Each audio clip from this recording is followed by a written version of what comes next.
We are a 24-hour service, and so that never stopped, despite having to close our offices to in-person advocacy. So we weren't allowed to have the walk-ins anymore. We actually had significant increases in the number of calls that we were receiving. At 1 month, we had like 138% increase in our counseling calls. And so, I help people to understand what COVID very effectively did for victims and survivors is locked them in with the very person that they're most in danger from. 2020 was just such a hard year. It was hard to watch the news, and it was hard to understand that it looked like our world was just falling apart.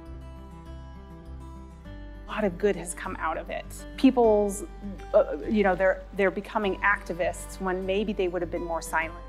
All these, these riots and the hate that was going on, and I think that we're thankfully the pendulum is coming back to a more normal place where we can look at, okay, these are serious topics, these can't go away, and how are we as a society going to rebuild?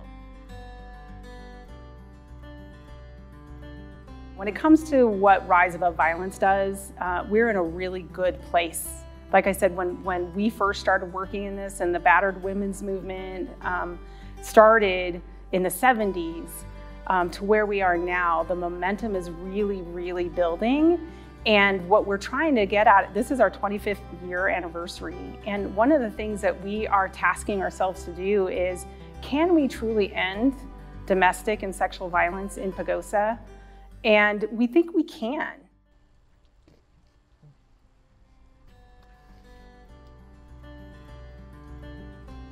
The director of Human Services called up and said, we know you guys have been doing a lot of great work with the food assessment, but what we really need right now is emergency feeding. We need hunger relief work, and we appreciate the connections you've made. Can you shift into this work so that we have a plan as people are going to start going home, the need is going to rise through the roof. And so we really shifted into kind of hunger relief work starting in March. And we pulled together all the 6 food pantries in Archuleta County. So 5 of them are faith-based and 1 is at a community center in Arborles, and they've really formed a strong network that they work collaboratively to source food, to purchase together, and then to make sure that we're all serving the same community, so to get food out to those who need it. And one of the things we learned during our community food assessment was that the folks visiting the food pantries really wanted fresh foods. They wanted fruits and vegetables and milk and meat. And so as we were able to apply for funding that came out of relief funds, we put a lot of that energy into purchasing local fresh produce products for the food pantries. So that was CSA shares and beef and milk, and we were working with local bakeries to get bread, and so that we can both kind of support our local economy through this hard time and also respond to the needs of people who said, we don't just want canned beans, we want to be able to eat things that make us healthy.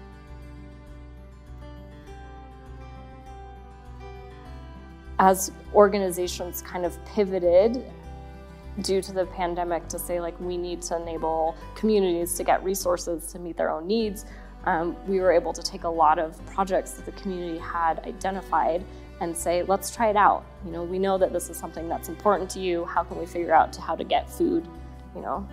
So we need to do a delivery to Aspen Springs. Do we need to bring hot meals down to Arborles? What can we do with the resources that we have and the needs that have been identified to really respond immediately?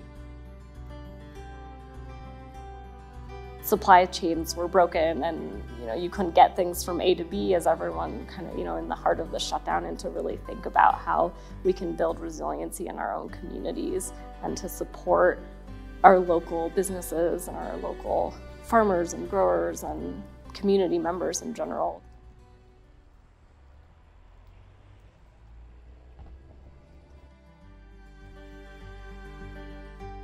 We like to sit out on our patio and watch the birds. I've got lots of bird feeders in my yard.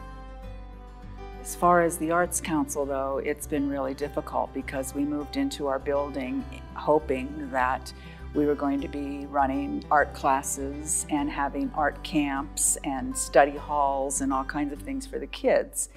And shows, some art shows. It's a small space, but to have some small art shows, maybe have like a pop-up co-op gallery. And we haven't been able to do any of that. We have had a few classes, but it's not cost effective because we can't have enough people in there. And a lot of the art teachers are afraid to even teach a class. I think that just by getting that mural going, it made people realize that art is important and that Pagosa can be a huge resource for art, public art or any kind of art. So we had lots and lots and lots of comments about the mural. It was a big mural, it was a big undertaking, so it was very noticeable. And we got a lot of people that may not have known who we were at all because we've only been an organization for about 3.5 years. They realized who we were. The other thing that we have done for the last few years is we've given a $5,000 scholarship to a high school senior that is going to make art their focus of their study. The kid that got it was just ecstatic. He said he never would have been able to go to school had it not been for that scholarship.